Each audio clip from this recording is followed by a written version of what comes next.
Hi friends, welcome to Jayalakshmi creations. ఈరోజు నేను ఒక మంచి రెసిపీతో మీ ముందుకు వచ్చేసాను.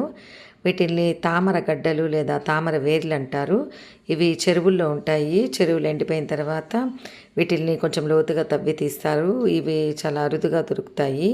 వీటిల్ని ఇలా చక్కగా క్లీన్ చేసేసుకొని పీల్ చేసేసుకొని ఇవి కొంచెము హార్డ్గా ఉంటాయి. వీటిల్ని చక్కగా చిన్న చిన్న పీసెస్గా కట్ చేసేసుకోవాలి. మధ్యలో చూడండి ఇలా హాలోగా ఉన్నాయి, హోల్స్ వచ్చేసి.